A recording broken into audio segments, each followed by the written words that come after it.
Estimados alumnos, bienvenidos. En el día de hoy vamos a proceder a desarrollar lo que es la unidad número 7 del programa de estudio de nuestra materia, Derecho Procesal Civil y Comercial, y la cual trata sobre la defensa.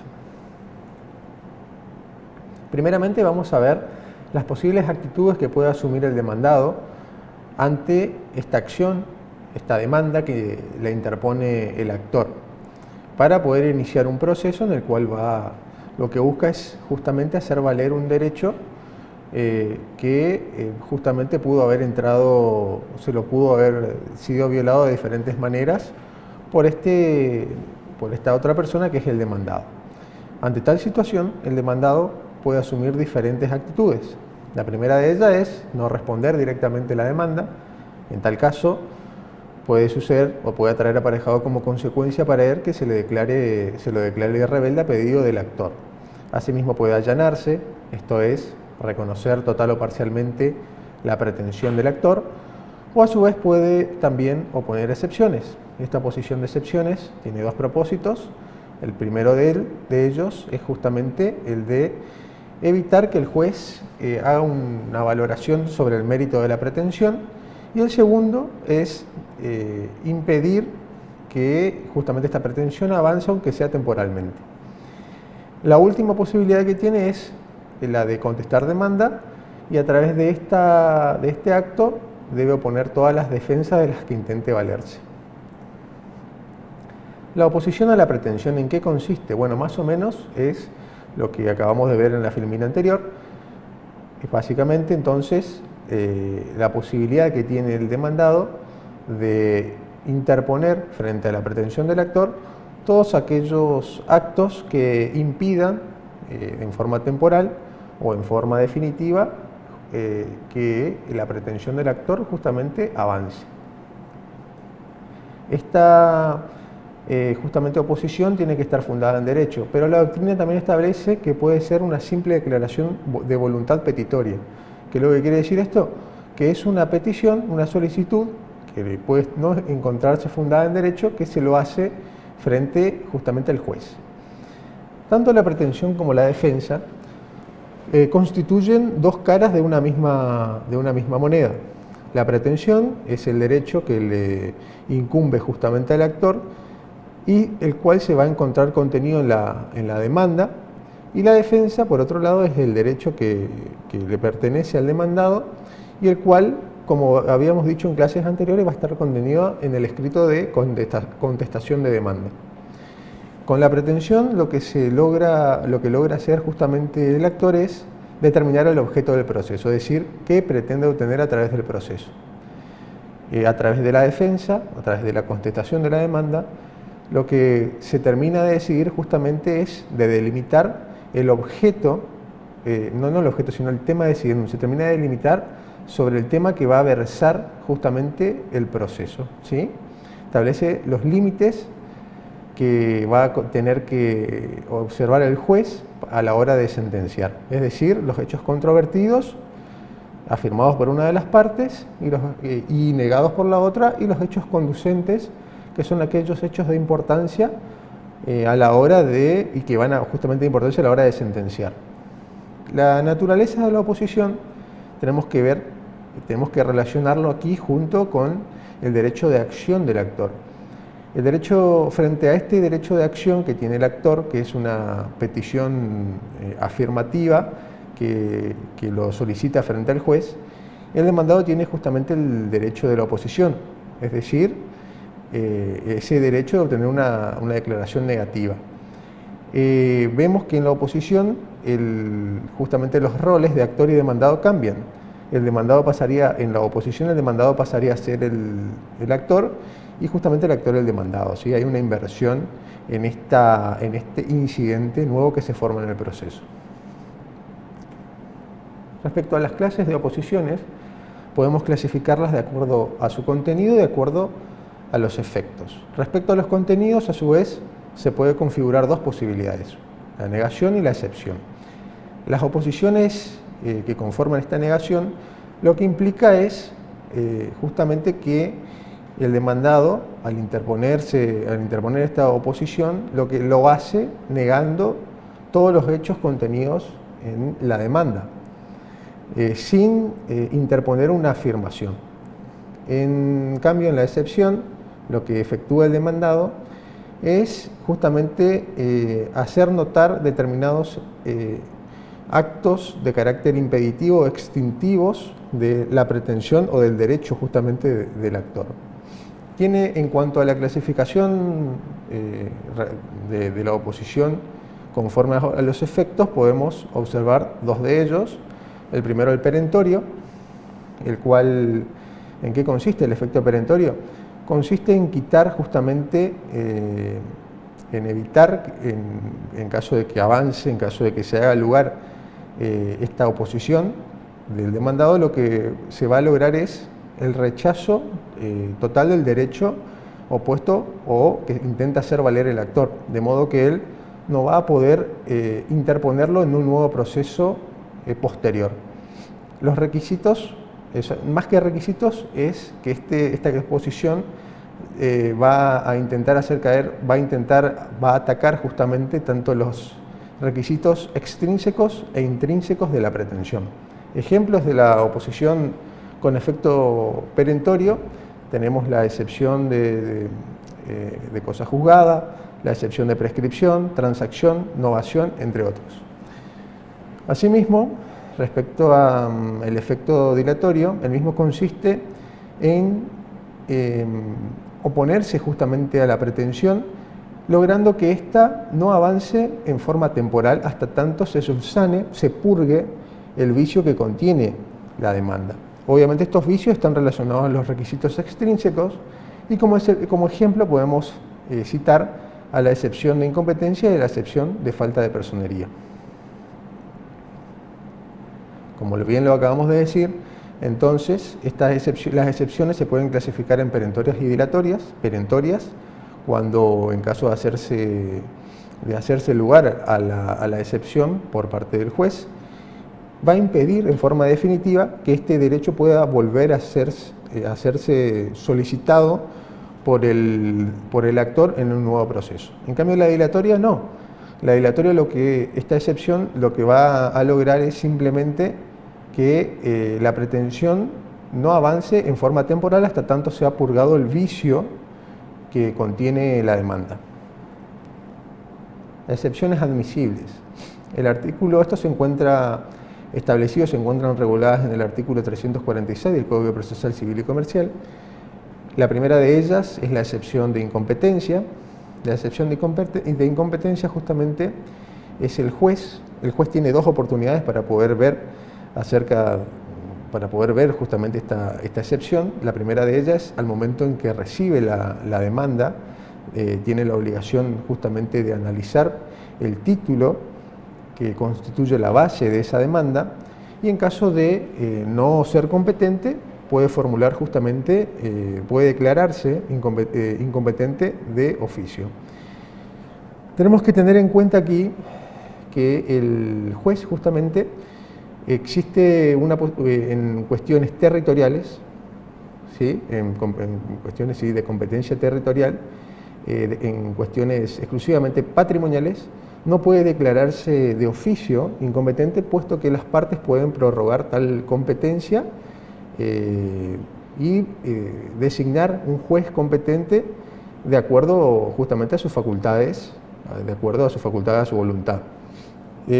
Esta excepción, esta regla de no declararse incompetente del juez de manera oficiosa en cuestiones territoriales exclusivamente patrimoniales, tiene una excepción que va a estar dada por los casos de relación de consumo.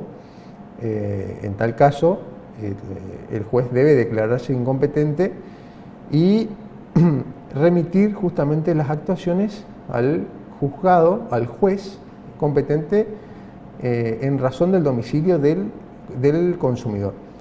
Esta regla encuentra fundamento no solamente en el artículo 19 del Código Procesal Civil y Comercial, que es el Código de Forma, sino que encuentra fundamento también en una ley específica, que es la Ley de Defensa del Consumidor, la Ley 24.240, específicamente en el artículo 36, infine. Respecto a la otra oportunidad que tiene para declararse incompetente el juez es justamente al momento que comparezca el demandado e interponga la excepción de incompetencia. Bueno, en tal situación va a tener que evaluar si es o no competente. La segunda excepción es la excepción de falta de personería. En tal situación se deben tratar dos cuestiones. La primera de ellas es la incapacidad para estar en juicio por parte del actor o del demandado. Tal situación se encuentra regulada en el artículo 24 del Código Civil y Comercial de la Nación, y el cual establece que son incapaces para estar en juicio las personas por nacer, las personas menores, las personas declaradas como tales por sentencia judicial. Y a su vez este artículo debe ser interpretado de manera concordante con el artículo 43 del Código Civil y Comercial de la Nación, la cual establece que el juez justamente puede designar personas como apoyo de estas personas incapaces para que puedan facilitar sus medios de su comunicación, para que puedan también justamente proteger el derecho de defensa. Y la otra cuestión de falta de personería está regulada en el artículo 66 del Código Procesal Civil y Comercial, es decir, nuestro código de forma, el cual establece, hace alusión, bien digo, a la personería, a la representación en carácter de apoderado que puede llegar a presentarse justamente una persona, y explica que si este apoderado, el cual interviene en el proceso en representación de otra persona, tiene que justificar justamente esta representación a través de un instrumento público, un instrumento privado con firmas certificadas por escribano público o por otro funcionario que haga sus veces, o por un acta que sea llevada adelante por un funcionario judicial. Asimismo, este apoderado tiene la obligación de presentar una copia íntegra de este poder o de un testimonio del mismo para ser agregada a las actuaciones.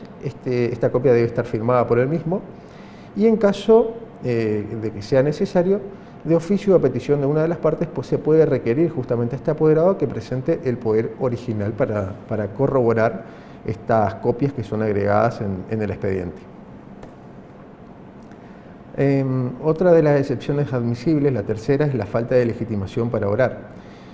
¿Qué es la legitimación para obrar? Es justamente la cualidad que tiene que tener esta persona para poder peticionar ante el juez por una sentencia favorable. Este sería el actor. Y también justamente esta petición de obtener una sentencia favorable tiene que ir dirigida contra alguien, que también tiene que estar legitimado justamente para poder cumplimentar en caso de que esa sentencia sea favorable, y esa persona es el demandado, ¿sí? El ejemplo que podemos ver como este caso, en el cual también va a coincidir la legitimación para obrar con la relación jurídica sustancial, es el juicio de desalojo, el proceso de desalojo. El proceso de desalojo, para poder entenderlo, tenemos que previamente ver que puede existir un contrato de locación en el cual justamente hay dos partes: un locador, que es el dueño del inmueble, y un locatario, que es aquella persona que está haciendo uso de este inmueble, dando como contraprestación el pago de un canon mensual. En caso de que esta persona, el locatario, no pague el canon mensual, o se haya vencido, por ejemplo, el contrato de locación y no quiera deshabitar el inmueble, el locador va a estar facultado para iniciar este proceso de desalojo. En tal caso, vemos que conforme a la relación sustancial, el locador puede ser justamente actor en el proceso de desalojo, y el locatario va a ser justamente la persona que tiene la legitimación pasiva para estar en el proceso como demandado. Esta legitimación puede ser doble, como lo acabamos de ver, activa o pasiva. Es activa como cuando justamente el titular del derecho de acción coincide con la persona que es con la parte actora en el proceso, y esta legitimación es pasiva cuando la persona que tiene el derecho de oponer defensas coincide con el demandado en el proceso. La falta de identidad que acabo de enunciar habilita justamente que se interponga esta excepción de falta de legitimación para obrar. Otra de las excepciones es la excepción de litispendencia, la número 4. ¿En qué consiste? ¿Cuándo hay litispendencia? A partir del momento en que en que el actor precisamente interpone la demanda, se inicia un proceso, es decir, existe un proceso pendiente. Los requisitos para que proceda esta excepción es justamente un proceso pendiente, un proceso iniciado, en el cual no haya una sentencia definitiva, es decir, no haya finiquitado por una sentencia definitiva firme, y aparte de eso tiene que existir justamente demandas idénticas o conexas entre los dos tipos de procesos. En caso de que existan demandas idénticas, tenemos que entender que entre los dos procesos existe una identidad entre sujeto, objeto y causa. En tal sentido, este último proceso en el cual se interpone la excepción de litispendencia debe ser justamente desestimado y archivado. Y en caso de que las demandas sean conexas, es decir, dos de estos elementos, de los tres elementos que he enunciado, sujeto, objeto, causa, tienen que ser idénticos. En tal caso, ¿qué trae aparejado como consecuencia esta excepción de litispendencia en el caso de que las demandas sean conexas? Pues la acumulación de ambos procesos. La quinta excepción admisible es la excepción de defecto legal.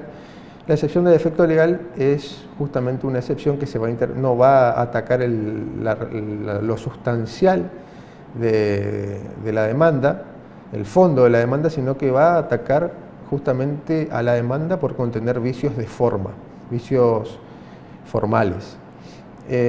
¿Cuándo se da esto? Cuando, por ejemplo, no se encuentra determinado quién demanda, contra quién se demanda, cuánto se demanda y qué se demanda, ¿sí? ¿Cuándo cobra operatividad la excepción de defecto legal? Cuando la demanda carece de claridad, es decir, contiene ambigüedades, o también cuando carece de formalidad, es decir, no contiene los requisitos formales establecidos por el Código Procesal Civil y Comercial. Obviamente que para que sea un requisito para su procedencia es justamente estas ambigüedades. Por ejemplo, una demanda en la cual no se delimita el monto de lo que se pretende cobrar como indemnización de daños y perjuicios es una demanda que tiene un defecto legal. Asimismo, cuando existen ambigüedades en el relato de los hechos, también es una demanda que contiene un defecto legal y la cual habilita que la parte demandada interponga un defecto legal a fin de subsanar tales vicios. Luego tenemos la excepción de cosa juzgada, que lo que busca impedir es que ante la existencia de un proceso en el cual ha caído una sentencia firme, la cual se encuentra consentida y ejecutoriada, que no se vuelva a interponer un nuevo proceso. Los fundamentos de ellos es que justamente obtener seguridad jurídica, certeza jurídica y un buen orden judicial. Entonces, ¿cuándo puede haber cosa juzgada? Cuando existe identidad de partes, identidad del objeto e identidad de la causa. Respecto a la identidad de las partes se refiere a las partes en sentido formal, es decir, aquellas personas que poseen la titularidad del derecho. Esto lo que queremos dejar aclarado aquí es que no se refiere a la identidad física, puesto que también se encuentran facultados a interponer se encuentran alcanzados por la excepción de cosa juzgada los herederos del causante, que era el titular físico del derecho. Identidad del objeto se refiere justamente a tanto el objeto inmediato, que es la sentencia, que se persigue, acuérdense que lo que se persigue con el objeto mediato es la obtención de una sentencia, y también se refiere al objeto inmediato, que es el bien sobre el que debe recaer esa sentencia. Y la identidad de la causa se refiere justamente a que ambos procesos, el finiquitado y el que se intenta iniciar, poseen el mismo título o fundamento. Obviamente que aquí hay una cuestión de orden público, puesto que para justamente dar certeza, dar seguridad jurídica, el juez puede, en cualquier etapa de ese proceso nuevo que se está iniciando, declarar aún de oficio que existe una cosa juzgada con otro proceso y mandar a archivar justamente estas actuaciones nuevas que se están iniciando.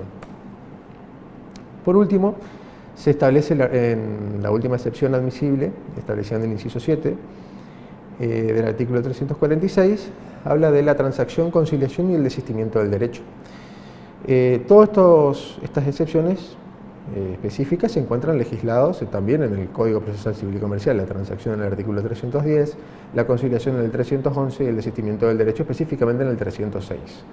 El 305 habla del desistimiento de la acción.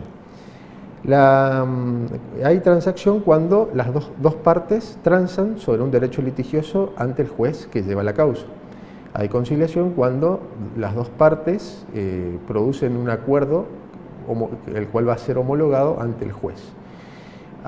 Tanto la transacción como la conciliación tenemos que las partes no pueden conciliar o transar, renunciar a derechos indisponibles e inderogables, por cuanto en caso de que lo hagan, el juez no puede justamente dictar una sentencia que avale esta transacción o que avale esta conciliación. Y en caso del desistimiento del derecho, la parte antes de que se encuentre trabada la litis, la parte actora puede desistir del derecho.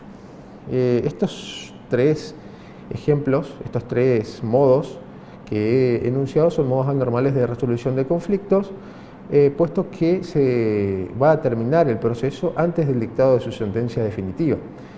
Estas tres modalidades, tanto la transacción como la conciliación como el desistimiento del derecho, producen efecto la sentencia que se dicten bajo estos modos anormales de resolución de conflicto va a ser cosa juzgada y tal derecho no va a poder ser interpuesto en un nuevo proceso posterior.